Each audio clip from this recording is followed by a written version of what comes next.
नमस्कार दोस्तों, आखिरकार एक लंबे इंतजार के बाद ट्राइबल चयनित अभ्यर्थियों के नियुक्ति आदेश विभाग के द्वारा जारी कर दिए गए हैं। अब जब यह वीडियो बन रहा है, उम्मीद करते हैं कि सभी अभ्यर्थियों ने अपने नियुक्ति आदेश देख चुके होंगे और लगभग सभी ट्राइबल चिन्हित जिलों के नियुक्ति आदेश यहां पे आ चुके होंगे। दोस्तों, अब जब यहां पे आपके नियुक्ति आदेश आ चुके हैं, आगे की क्या प्रक्रिया रहने वाली है, परिशिष्ट 1 और परिशिष्ट 2 को कहां से और कैसे बनाना है, आपको यहाँ पे लाइव दिखाया जाएगा। इसके अलावा आपके पुलिस वेरिफिकेशन और मेडिकल बोर्ड का जो सर्टिफिकेट है वो कहां से बनवाना होगा, 15 दिवस के भीतर उसको जमा करने की बात कही गई है। आपके ज्वाइनिंग की क्या प्रक्रिया इसके बाद यहां पे रहने वाली है, सभी चरणों को A to Z क्लियर करने का प्रयास करेंगे। दोस्तों, जैसा कि आपको पता ही है कि DPI चयनित अभ्यर्थियों की नियुक्ति आदेश अभी जारी नहीं हुए हैं। कुछ यहां पे टेक्निकल चीजें हैं जिसकी वजह से उन्हें यहां पे डिले देखने को मिला है, लेकिन जल्द ही उनके नियुक्ति आदेश भी यहां पे जारी होंगे, उसके संबंध में बात करेंगे। लेकिन आपको बता देना चाहते हैं कि जिस प्रकार के आदेश यहां पे ट्राइबल डिपार्टमेंट ने जारी किया है, उसी प्रकार के आदेश और वही प्रक्रिया लगभग आपके DPI चयनित अभ्यर्थियों की होने वाली है। तो इस वीडियो को अंत तक देखें जिससे कि पूरी क्लैरिटी यहां पे मिल सके। जैसा कि आप यहां पे देख सकते हैं, जिला बालाघाट मध्य प्रदेश सहायक आयुक्त कार्यालय का यह आदेश है, जिसमें कि प्राथमिक शिक्षक विज्ञान के पद पर चयनित अभ्यर्थियों के नियुक्ति आदेश जारी किए गए हैं। ऐसे कुल यहां पे अभ्यर्थियों की अगर संख्या की बात करें तो लगभग 10 अभ्यर्थी है। अब सबसे बड़ी और पहली बात यहां पे है कि किस वेतनमान के लिए आपकी नियुक्ति हुई है, तो 2400 ग्रेड पे। जी हाँ दोस्तों, छठवां वेतनमान आपका 5200 और 20,200 आपका जो पे बैंड है उसमें 2400 ग्रेड पे के लिए आपकी नियुक्ति हुई है। मतलब एक अच्छी खासी तनख्वाह आपको शुरू से मिल जाने वाली है, जिसका कि बेसिक की बात करें आपका तो 25,300 का है। लेकिन जैसे कि आपको पता ही है कि आपके नियुक्ति के प्रथम वर्ष आपको बेसिक पे का 70%, द्वितीय वर्ष 80% और तृतीय वर्ष आपका 90% राशि दी जाती है, जिसमें कि आपके HRA और DA भी यहाँ पे देय होते हैं। तो ये तो आपको पता ही है। अब हम यहाँ पे मुद्दे की बात करने वाले हैं दोस्तों, जिसके संबंध में आपको आगे की प्रक्रिया क्या करनी होगी। तो जैसे कि आप यहाँ पे देख सकते हैं, छठवें पॉइंट पे यहाँ पे जो लिखा हुआ है उसमें क्लियर है कि अभ्यर्थी को आदेश दिनांक से, जिस दिनांक को आदेश हुआ है उस आदेश दिनांक से 15 दिवस के भीतर पदस्थापना जिले के सहायक आयुक्त कार्यालय विभाग के कार्यालय में उपस्थिति देनी होगी। अगर ये आदेश आपका 24 अगस्त को जारी हुआ है तो इस 24 अगस्त की डेट से ही यहाँ पे 15 दिवस माने जाएंगे। 15 दिवस के भीतर आपको यहाँ पे सबसे पहले कहीं जाना है तो वो सहायक आयुक्त कार्यालय जाना है। सहायक आयुक्त कार्यालय में फिर आपकी यहाँ पे ज्वाइनिंग होगी। ज्वाइनिंग में फिर आपको डॉक्यूमेंट्स और उसके सेट यहाँ पे लगने वाले हैं, और फिर जब आपकी ज्वाइनिंग सहायक आयुक्त कार्यालय से हो जाने वाली है उसके बाद आपको अपने संबंधित स्कूल के संकुल कार्यालय में जाना होगा। संकुल कार्यालय में आपके दूसरे नंबर की यहाँ पे ज्वाइनिंग होने वाली है। उसके बाद अंत में फिर आपका आदेश यहां पे आपके संबंधित स्कूल के लिए संकुल कार्यालय से बनेगा। मतलब आपको 3 चरणों में इस ज्वाइनिंग प्रक्रिया को यहां पे पूर्ण करना होगा। अब बात आती है कि क्या कुछ चीजें लगने वाली है। परिशिष्ट 1 और 2 जो कि यहां पे मेंशन है उसको कैसे बनाना है उसको देखेंगे। सबसे पहली बात यहां पे यह है कि अभ्यर्थी आवश्यक समस्त अभिलेखों की मूल प्रति, मतलब ओरिजिनल डॉक्यूमेंट्स लेकर के जाना है दोस्तों आपको AC कार्यालय में, और उसकी 3 स्वप्रमाणित मतलब सेल्फ अटेस्टेड जो प्रतियां हैं उसके सेट साथ में ले जाएंगे। लेकिन आपको बता देना चाहता हूं कि आपको यहां पे 3 सेट की बात कही गई है, लेकिन 4 यहां पे डॉक्यूमेंट्स के सेट बना लेना है। अब उस सेट में क्या क्या होंगे उसकी बात की जाएगी। तो सबसे पहली बात तो यह है कि आपका जो नियुक्ति आदेश अभी आपने देखा है तो जारी हुआ है, उस नियुक्ति आदेश को आपको सबसे फर्स्ट में लगाना है। दूसरे नंबर पे आपके 6 पासपोर्ट साइज की जो नवीनतम फोटो है वो आपको यहाँ पे तैयार करके रख लेना है। इसके अलावा आपका जो आधार कार्ड होगा वो भी ओरिजिनल लगेगा, उसका सेट भी यहाँ पे आपके स्वप्रमाणित प्रतियों में लगने वाला है। आपका मोबाइल नंबर जो आपका चालू है, रजिस्टर्ड है, उसको आपको यहाँ पे लिख लेना है। उसके अलावा आपका जो ईमेल एड्रेस है उसको भी फाइल के शुरू में जो आपका पेज होता है उसमें आपको लिख लेना है।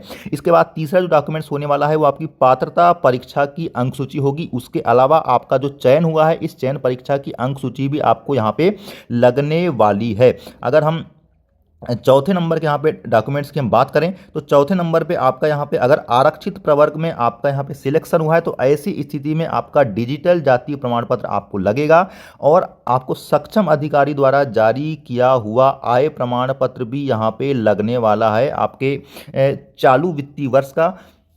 या हो सकता है कि आय प्रमाण पत्र आपके 3 वर्ष के लिए वैलिड होते हैं तो 3 साल के अंदर वाला आपको यहाँ पे लग जाने वाला है। किसको लगेगा, तो ST SC और ओबीसी कैटेगरी से चयनित अभ्यर्थियों को ये लगने वाला है। इसके अलावा आपके ईडब्ल्यूएस कैटेगरी को भी आय का प्रमाण पत्र यहाँ पे देना होगा। इसके बाद बात आती है आपके अगले डॉक्यूमेंट्स की। तो अगर सामान्य वर्ग के अभ्यर्थी जिनका ईडब्ल्यूएस श्रेणी में हुआ है तो इसी साल का आपका सक्षम अधिकारी द्वारा जारी किया गया ईडब्ल्यूएस प्रमाण पत्र यहाँ पे आपको देना होगा। अब बात आती है आपके अगले डॉक्यूमेंट्स की, तो वो है मूल निवासी प्रमाण पत्र, डोमिसाइल सर्टिफिकेट। अगर आप मध्य प्रदेश के निवासी हैं, आपने लाभ लिया है आरक्षित वर्ग का, तो ऐसी स्थिति में लगेगा। इसके बाद अगर निशक्तता यानी कि आप डिसेबिलिटी की कंडीशन में अगर आपकी नियुक्ति यहाँ पे हुई है तो आपका न्यूनतम 40% स्थायी दिव्यांगता का मेडिकल बोर्ड का जो वैध प्रमाण पत्र है वो लगने वाला है।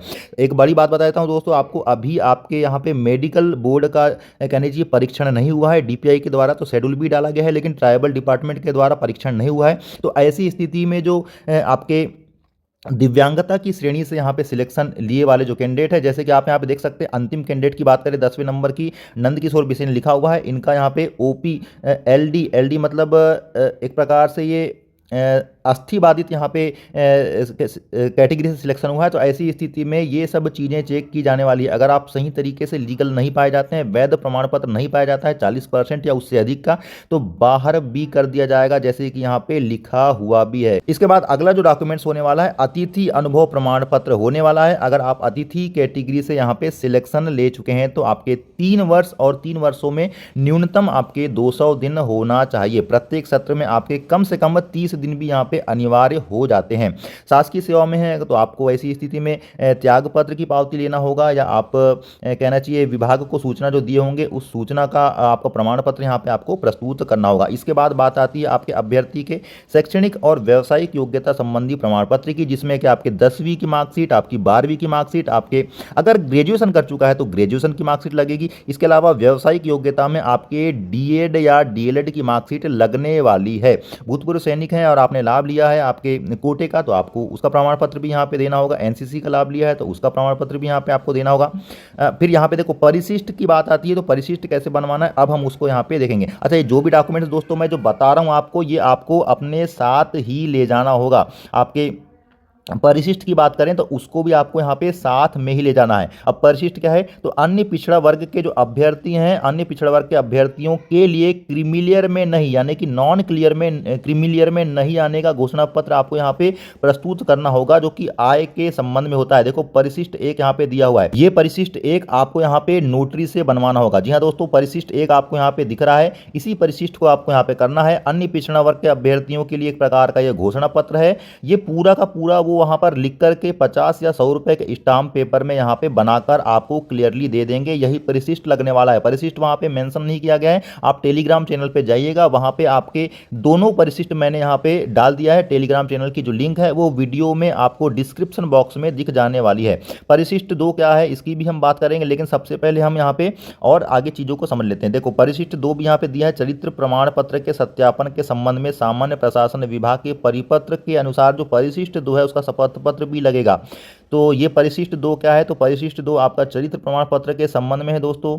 जैसे कि आपको बता देना चाहता हूं, देखिए ये परिशिष्ट आपका 2 आ जाता है, देखो लिखा हुआ आपको दिख रहा है, इसमें एक शपथ पत्र है। ये पूरा जैसा का वैसा आपके नोटरी के द्वारा उनके द्वारा टाइप किया जाएगा और वो आपको 50 या 100 रुपए के स्टाम्प पेपर में बना करके दे देंगे। तो ये दोनों परिशिष्ट तो आपको ज्वाइनिंग के समय यहाँ पे लगने ही वाले हैं दोस्तों। इसके बाद जहां तक बात आती है कि आपका जो पुलिस वेरिफिकेशन और आपका मेडिकल बोर्ड का सर्टिफिकेट वो कैसे लाना होगा, तो 15 दिन के भीतर आपकी ज्वाइनिंग हो जाने के 15 दिन के भीतर आपको मेडिकल बोर्ड का सर्टिफिकेट बनाना होगा, जो कि आपके संबंधित जिस जिले में ज्वाइनिंग हुई है वहां के आपके मेडिकल सरकारी कॉलेज से, यहाँ पे सरकारी अस्पताल से बन जाने वाला है। अब दूसरी बात आती है आपकी चरित्र प्रमाण पत्र को लेकर के, पुलिस वेरिफिकेशन को लेकर के, तो ये आपको आज ही यहाँ पे अप्लाई कर देना है। ऑनलाइन ये अप्लाई किया जाता है। जैसे कि आपको पता है कि आज अवकाश का दिन है, ईद का दिन है, तो ऐसी स्थिति में आज ही आप यहाँ पे ऑनलाइन इसको अप्लाई कर दीजिए। 24 से 48 घंटे के अंदर आपको संबंधित पुलिस थाने से जहां आपका एड्रेस है आपके आधार कार्ड का, वहां से फोन आ जाएगा कि आपका ये पुलिस वेरिफिकेशन बन चुका है, इसको आप ले जा लीजिए। तो ऐसी स्थिति में आप 1 या 2 दिन के अंदर इसको यहाँ पे बनवा करके 15 दिवस के भीतर कभी भी मेडिकल प्रमाण पत्र के साथ यहाँ पे प्रस्तुत कर सकते हैं। सबसे बड़ी और महत्वपूर्ण बात आपको बता देना चाहता हूं कि अभी जो आपकी नियुक्ति हुई है वो पूर्णतः अस्थायी है, स्थायी नहीं है। 1 माह का नोटिस दे करके कभी भी आपको 1 माह की पेमेंट जमा करवा के यहाँ पे निकाला जा सकता है। इसलिए कभी भी ऐसे कार्य इस नौकरी के दौरान ना किए जाएँ जिससे कि आपके नौकरी की बनाए। अब सबसे बड़ी बात यहाँ पे आपको और बता देना चाहते हैं कि परीक्षा अवधि के संबंध में जो भर्ती नियम है आपके 2018 के, वो ही यहाँ पे लागू हो जाने वाले हैं। और परीक्षा अवधि में अगर आपने अवकाश लिया है तो अवकाश नियम के अनुसार जितने भी दिन का आपने अवकाश लिया है उतने दिन की परीक्षा अवधि आपकी आगे और यहाँ पे बढ़ जाएगी। आपके मातृत्व अवकाश, पितृत्व अवकाश को छोड़ दें तो उसके अलावा जितने भी मेडिकल अवकाश अगर आप लेते हैं तो उतने दिन की परीक्षा अवधि आपकी 3 साल के बाद और यहाँ पे बढ़ जाने वाली है। एक अच्छी बात यह है कि ट्राइबल जो कर्मचारी है उनको ट्राइबल का यहाँ पे भत्ता भी मिलेगा। ट्राइबल का भत्ता आपके HRA DA के अलावा होता है जो कि आपको मिलने वाला है। अगर यहाँ पे रेसिडेंशियल स्कूल है तो आपको आवास की सुविधा भी वहाँ पे प्रोवाइड करवाई जाएगी। और सबसे बड़ी महत्वपूर्ण बात यह है कि आपको जो स्कूल मिला है हो सकता है कि वो स्कूल चेंज हो जाए। क्यों? क्योंकि अगर पदस्थापना स्थल पर पद रिक्त नहीं है तो उस स्थिति में संबंधित जिला अधिकारी यानी कि जो AC है उसके द्वारा मुख्यालय से अनुमोदन प्राप्त करने के बाद उपरांत पदस्थापना संशोधित की जाएगी। मतलब यहाँ पे जितने भी आपको स्कूल्स मिले हैं अगर यहाँ पे कहीं पे भी आपका पद रिक्त नहीं है, आप जहाँ पे पदस्थापित हुए हैं तो उस पदस्थापना स्थल को चेंज करने का अधिकार यहाँ पे सहायक आयुक्त महोदय का हो जाने वाला है। तो काफ़ी सारी चीज़ें हैं दोस्तों जिसको आपको समझना बहुत ज़्यादा अनिवार्य है। अच्छा, ये जो आपको मैं बता रहा था कि आपका जो चरित्र प्रमाण पत्र है या निःशक्तता का प्रमाण पत्र है या जो शैक्षणिक प्रमाण पत्र है, जो भी चीज़ें हैं अगर ये गलत या असत्य पाए जाते हैं या भविष्य में कभी भी ये फर्जी या असत्य पाए जाते हैं तो संबंधित की नियुक्ति तत्काल प्रभाव से समाप्त की जा सकेगी। ये इसलिए मैं आपको ऐड कर रहा हूं क्योंकि कई सारे ऐसे अभ्यर्थी थे जो फर्जी दिव्यांगता के थ्रू लगे थे लेकिन अब उनको निकलना पड़ रहा है। आपके यहाँ पे उनके खिलाफ FIR भी हो रही है, जेल भी जाना पड़ रहा है और नौकरी भी गंवानी पड़ रही है। तो किसी भी प्रकार की जालसाजी से बचने का प्रयास करें। आगे जो भी अपडेट होगी दोस्तों इसके अलावा उसको भी लाएंगे। तब तक के लिए नमस्कार।